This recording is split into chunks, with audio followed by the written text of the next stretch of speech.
পুলিশের ইউনিফর্ম ও লোগো সহ সব পরিবর্তন করা হবে বলে জানিয়েছে অন্তর্বর্তী সরকারের স্বরাষ্ট্র উপদেষ্টা ব্রিগেডিয়ার জেনারেল অবসরপ্রাপ্ত এম সাখাওয়াত হোসেন। রোববার বিকেলে স্বরাষ্ট্র মন্ত্রণালয়ের আন্দোলনরত পুলিশ সদস্যদের একটি প্রতিনিধি দলের সঙ্গে বৈঠকে তিনি এ তথ্য জানান। এম সাখাওয়াত হোসেন বলেন, পুলিশদের অনেকেরই মন ভেঙে গেছে। এই ইউনিফর্ম পরে পুলিশ আর কাজ করতে চাইছে না। খুব দ্রুতই তা পরিবর্তন করা হবে। এসব বিষয় মন্ত্রিসভার বৈঠকে আলোচনা করে তারপরই সিদ্ধান্ত নেওয়া হবে।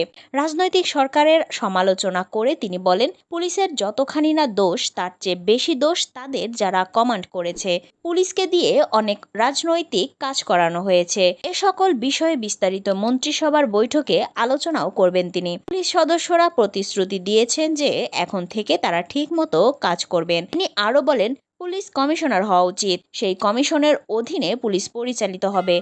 তারা কোনো রাজনৈতিক দলের অধীনে থাকবে না। পুলিশকে যেন রাজনৈতিকভাবে ব্যবহার করা না হয় সেটিও নিশ্চিত করতে হবে।